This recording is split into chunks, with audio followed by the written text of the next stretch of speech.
Good morning everyone and welcome to the show. Today, what are we gonna do? Integration is always a hot button topic. How do I take that cool factory radio and get it into my amplifiers? That's what we're gonna do today. We're gonna talk about integration. Not only that, we have a Honda Civic that we're gonna talk about integration. And it's got this cool stereo here, this fancy touch panel. So today, we're gonna show you the steps it takes to figure out what the heck we need to do to add some form of a DSP or line level adapter or something to it so we can then add amplifiers. So join me on our journey. Let's get going.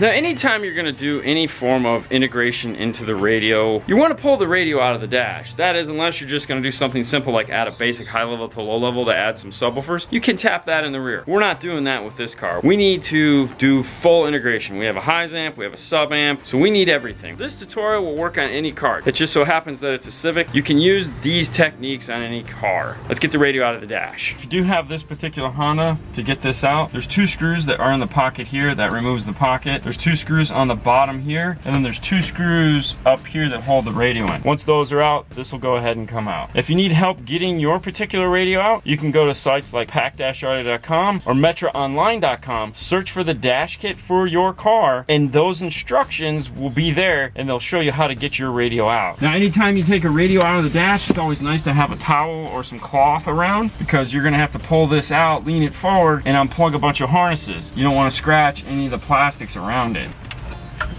Once you have your radio all secured, all the corners are covered, and everything is not gonna get scratched, because you're gonna be here for a while. You wanna make sure that everything is protected. You're gonna wanna find the main wiring harness. Now in this case, it's this guy right here. Now for those of you that are Honda owners and you disconnect that battery and it's looking for that password, make sure you have access to your password. If you don't know what I'm talking about in your Honda owner, find the password. Typically it's on a little business card in the owner's manual or stuck to the side of the glove box. We're gonna need a couple tools. Your digital multimeter, you're gonna need one of these. A tone generator is really nice to have. However, if you don't have a tone generator, a 9-volt battery with some wire attached to it will work in a pinch. However, I do recommend if this is something you're serious about, you definitely have to have a multimeter, and a tone generator isn't a bad idea either. What we need to know is where the speakers are. There's a couple different ways you can do that. For one, you can take a door off the car and you can continuity test between the speaker and the door and behind the radio. And to do that, you would simply just put your voltmeter to the cool little wavy lines down here in the bottom. And when the two make contact, it makes this sound. So what you would do is you would attach door and you go to each pin and individually see if you can get sound. Now we have that door off, so that's where we're gonna start. Now in that door, there's a yellow and a blue wire. We've gone ahead and attached to the yellow wire. What we wanna do is look at the harness and see if there is a yellow or blue wire. Now don't be afraid, in some cases, the wire will actually change colors between here and the boot and then in the door. So if it's not there, don't freak out too much. So this actually has a yellow and a blue wire, but they're substantially smaller than what's in the door over there. But we'll start with those two. Okay, so I'm not getting a tone on those. So now we'll proceed to testing the rest of these. It's as simple as just jumping from one to the next. We've tested them all and we don't get a tone. That's telling us that there's something between the radio and those speakers. So that means there might be an amplifier in this car or possibly some form of a crossover network between the radio and the speaker. The easiest thing to do is check for that said crossover network. Sometimes in like Volkswagens, they have big passive crossover networks. Typically those are mounted in the door where the speakers are, so you can kind of find them before you get started. You'll see it and you'll be like, oh, you can trace it back. In this case, it's a Honda. They typically don't have those on the door speakers, but they do have them on the tweeters, but we're not testing the tweeter right now. That can only mean one other thing, that there's an amplifier somewhere in this car. So now we want to go and check. If your car has some form of a subwoofer in it from the factory, chances are good there's going to be an amplifier in it. Not all, but some. For example, in like a Honda Pilot or a Ridgeline, the amplifier for the subwoofer is built into the radio. We wouldn't have this problem with those cars because the other amplifier, because there's so much room, is built into the radio also. So let's hop into the back of the car and we'll see if there's some form of a subwoofer. And that is a subwoofer. So So the likelihood of this car having some form of an amplifier just went up a lot. For us, we have the car apart already, so it's gonna be a little less work for us to find it. However, for you that doesn't necessarily have the car apart, let's talk about some of the places where an amplifier might be. In a sedan, there are only a few because there's not that much room to hide things. Good place is this area here in the passenger side or the driver's side. However, the passenger side on Japanese cars is more popular. The driver's side on German cars is more popular. And on American cars, it's a crapshoot. They go all over the place.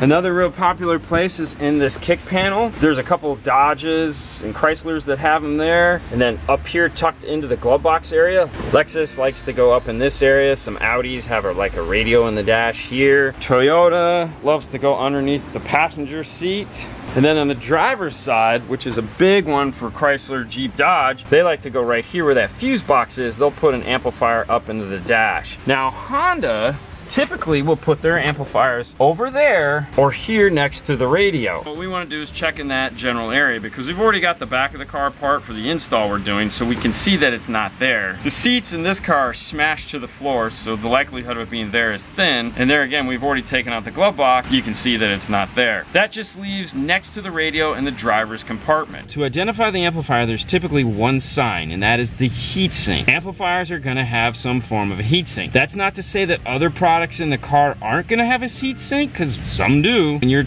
looking around, look for the heat sink. And in this case, right here next to the gas pedal is a big black heat sink. So there's a possibility that that could be the amplifier. Before we unplug it, there's a couple things we can check. One, we know in that door there's a blue-yellow wire. We know in the back that the subwoofer is a green-red wire. There's 4 wires that are gonna be in this plug. So if we check this thing out and we see a blue-yellow and a green-red, there's a good possibility that this might be the amplifier. We could extend that to 8 wires if we wanted, if we grab the other 4 wires in the back for the rear speakers. If we can identify all those speaker colors in this harness, then we know this has to be the amplifier. So let's go ahead and take a look at it and see if we can see those wires. On this harness here, we see a red green and we see a blue yellow. Let's go ahead and unplug that. Now, since we have that door speaker still apart, we can go ahead and do that same continuity test with those wires and see if they meter here. Now our blue isn't metering, but let's keep going. There we go. That's the sound we're looking for. Looking at this, 1, 2, 3, 1, 2, 3. That's actually a gray wire in the harness, not the blue yellow that are right here. A lot of the times what'll happen is they'll use the same color wiring for that side of the car, so the blue yellow might actually be going to the tweeter in this case and not the speaker in the door. I know, right? It's fun. But we found the wire. Now we can go ahead and tone it and just verify that the sound is getting to that speaker. To do that, we'll use our tone generator.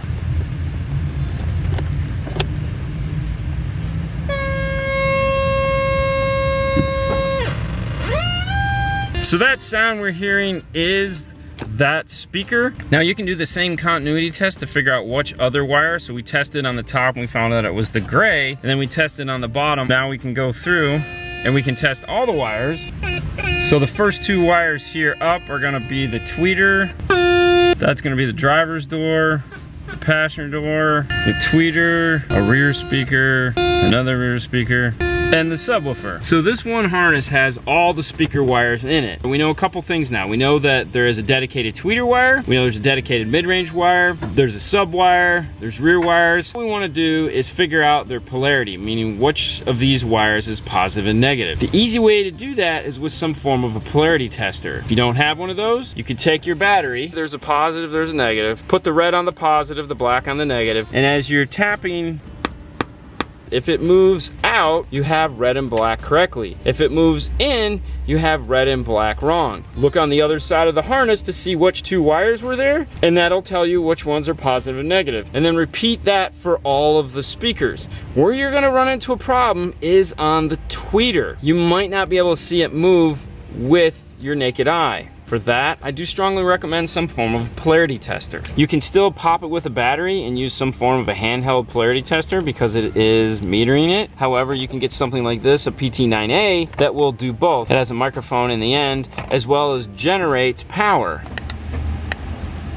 So this is giving us a visual indicator, and it's picking up my voice, of positive negative. I'm getting a positive pulse. That means that the speaker is moving out, which means what I have pinned on this side is going to be the positive negative wires that I want to use if I'm going to use those outputs to feed something. Now to recap, all this information is important if we're putting in a high level to low level adapter. We know we have a tweeter, we have a mid-range, we have a rear, and we have a sub. Now if we're going to amplify all those channels, let's do some quick math. We have a tweeter, we have a mid-range. We're going to multiply those by 2 because remember there's 2 sides. For front we have 4 channels we need to bring together to create 2. Next we have the rear. That's going to be 6, and then a sub is going to make it 7. That means if you want to retain balance front rear all through the radio, you're going to need something that's going to take in 8 channels of sound. Now you can pick up something like an LC8i that will allow you to combine all this together, so you'll be summing the front 2 channels and then the rear and the sub will be on their own, essentially creating 6 channels of output. The other part of this equation is figuring out what is feeding that amplifier, and that's key because there's a couple different ways to feed an amplifier. Over a data bus, in which case you want to look to see if there's some form of an amp pro or an AR that will plug into that and give you a preamp output. If it's a fixed level output, meaning what's coming out of the radio is fixed, it's non-variable, in which case you're going to be going after the amplifier unless you want to put in some form of a volume knob. There may also be other stuff coming over different channels that are being mixed into the amplifier, like backup sensors and Bluetooth and navigation and stuff like that. So sometimes that doesn't always work, in which case you're going to go after the amplifier and do summing. The one thing that is really cool is sometimes you'll find out the amplifier has variable voltage output. Now variable voltage output is the exact same thing that's coming out of a preamp section, meaning it goes up and down with the volume knob and it's at a low voltage. We want to check for that because Hondas sometimes have that, and if it does, that will make this a lot easier of an install because at that point we just need RCAs, or we need something that takes a low level variable voltage input. Now to test for that, we're going to need, there again, a digital multimeter or some form of an RTA so that we can actually physically see the signal. We're also going to need a pink noise test track that can be played through the radio. For that, this has a CD player, so we'll do it over CD. You can also use your phone, it doesn't matter. So let's go ahead and we'll unplug that other plug that's on the amplifier. Now a lot of the times those variable voltage cables, just like an RCA, will have some form of shielding over them. So cutting back the tape and exposing just a little bit further down the line like we've done here,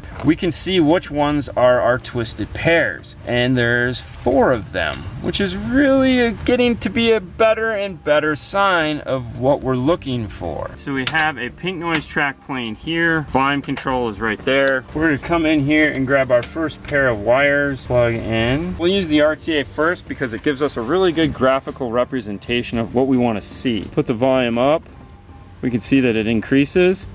As we put the volume down, we can see that it decreases. The other thing that we want to look at here is, see, pink noise is really nice in that it's our flat response that we're looking for. And this is a nice flat response. That means that there is bass. That means that there's very little equalization coming through this. Most of it's done in the amplifier. That's what we're looking for. The RTA isn't something that everyone has in their toolbox. What we want to do is use a digital multimeter set to AC. It's going to be the V with the little wavy line above it right here. Now that's going to give us an output voltage that as we turn up the volume, the numbers will increase, and as we turn down, obviously it will decrease. Now that'll tell us what is variable voltage. As you can see, the RTA will give us that extra information of what the actual sound looks like coming out of the radio. Now we're in a different place than we were a couple minutes ago when we just knew what was coming out of the amplifier. We knew we had 7 speakers coming out of the amplifier, but now we know we have a variable voltage output coming out of the radio. We can do that test to the other 4 leads, and we can use the balance and fader to fade to each corner of the car, and that'll tell us which one is driver's, passenger rear, driver's rear, and we can write that information down. What it's not going to tell us though is what is the positive wire coming out of the radio, what is the negative wire coming out of the radio. If we get that wrong, then we'll have a signal polarity change and it'll be weird. The next thing we need to do is figure out what is positive, what is negative coming out of that plug. There again, there's a couple ways we can do this. Some easier than others. Because this is a Honda and it's a regular Honda plug behind the radio, between the radio and the amplifier, it's a straight shot. So if we have a Honda plug that'll plug in like a factory to add an aftermarket radio, we can plug that in and we can see which one is positive, negative, positive, negative. that would be the easiest way to do it. However, you're not always going to get that lucky, because let's say the amplifier is in the back. Who knows? Either way, there's of course some tools to do that we use. Now you can use an oscilloscope, but if you don't have one of those, my preferred method is this guy right here. This is a little dork Bluetooth amplifier, and what it does is it has an auxiliary input right here, and it has a speaker level output, and it plugs into the cigarette lighter and has a volume knob. So what we do is we take this guy, we attach a speaker to it, because just like back in science class, you want to have your fixed and your variable. In audio, you want to have as many fixed, meaning you know the outcome, as possible. In this case, we have a speaker attached to it, so we know what's positive, negative on this speaker. What we don't know is what is positive, negative there. Now we have an aux to RCA adapter we can plug in, and there again we know what is positive and negative. We have our set of test leads that we can plug in, and we know what is positive and negative. We have our polarity tester, which will tell us what is positive and negative, and we have a test track in the radio that is going to produce a speaker pop, that tick tick sound that you guys have heard in the videos before. What we're going to do now is we're going to plug this back into those same two wires we just measured, so we can hear that ticking sound. Take our polarity tester. Now what we want to see is the green, green, red. What we have connected under the dash here, whatever the positive is in and whatever the negative is in, means that those two wires are positive and negative. Now when we go to attach into our line level device, such as a DSP, we know what channels we need to use as positive and what to use for negative. So now what we want to do is repeat that on all four of the channels, so that when we go into the back and we hook up our RCAs to it, we won't get the polarity wrong and screw things up. So like at the beginning of this video, I said that this is a question that gets asked us a lot. As you can see from this, there's a process from start to finish to figure out how to get to that end and what you should be using. Each car is a little bit different. Some are harder than others, some are easier than others. Like in this Honda bonus, it has a variable voltage output. So that's why you always have to do the testing. You don't get lucky all the time. You also have to find out how to get lucky. Doing testing is how to do it. If this is something you're planning on doing a lot of, invest in the right tools to do it. That's key. Hopefully this video will give you some insight on how to tackle this type of install in your car. Now when you see a video like this, I know the first thing that pops in your head is, I have more questions. and it's understandable. And that's why we keep making videos, hopefully to answer those questions. But for this video, this one's done. On to the next one, guys. You guys have a great day as always. We'll see you later next time. Bye.